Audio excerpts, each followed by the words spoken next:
নবনির্বাচিত ব্রাহ্মণবাড়ী television journalist অ্যাসোসিয়েশনের নেতৃবৃন্দের সাথে টেলিভিশন চিত্র সাংবাদিক অ্যাসোসিয়েশনের ফুলেল শুভেচ্ছা বিনিময় ও আলোচনা সভা অনুষ্ঠিত।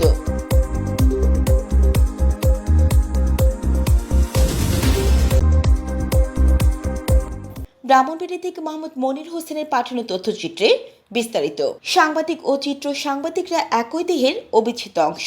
ব্রাহ্মণবাড়ী টেলিভিশন চিত্র সাংবাদিক অ্যাসোসিয়েশনের পক্ষ থেকে নবনির্বাচিত ব্রাহ্মণবাড়ী টেলিভিশন জার্নালিস্ট অ্যাসোসিয়েশনের নেতৃবৃন্দদের সাথে ফুলেল শুভেচ্ছা বিনিময় ও আলোচনা সভা অনুষ্ঠিত হয়েছে। মঙ্গলবার রাতে ব্রাহ্মণবাড়ী টেলিভিশন জার্নালিস্ট অ্যাসোসিয়েশনের মিলনায়তনে এই ফুলেল শুভেচ্ছা জানানো হয়। পরে এক আলোচনা সভা অনুষ্ঠিত হয়। আলোচনা সভায় ব্রাহ্মণবাড়ী টেলিভিশন জার্নালিস্ট অ্যাসোসিয়েশনের সভাপতি আলামিন শাহিনের সভাপতিত্বে ও ক্রিয়া ও সংস্কৃতি সম্পাদক হাবিবুর রহমান পারভেজের সঞ্চালনায় বক্তব্য রাখেন ব্রাহ্মণবাড়ী টেলিভিশন জার্নালিস্ট অ্যাসোসিয়েশনের সাধারণ সম্পাদক মফিজুর রহমান লিমন, যুগ্ম সাধারণ সম্পাদক শফিকুল ইসলাম, এনটিভির স্টাফ রিপোর্টার শিহাবুদ্দিন বিপু প্রমুখ। এই সময় স্বাগত বক্তব্য রাখেন ব্রাহ্মণবাড়ী টেলিভিশন চিত্র সাংবাদিক অ্যাসোসিয়েশনের আহ্বায়ক মোহাম্মদ মনিরুজ্জামান, সদস্য সচিব মোস্তফা সাইফুল। সভায় টেলিভিশন জার্নালিস্ট অ্যাসোসিয়েশনের নেতৃবৃন্দরা বলেন, সাংবাদিকরা দেহ হলে চিত্র সাংবাদিকরা হচ্ছে তার প্রাণ। তারা সবসময় একই শরীরের অবিচ্ছেদ্য অংশ হয়ে একে অপরের পরিপূরক হয়ে কাজ করে।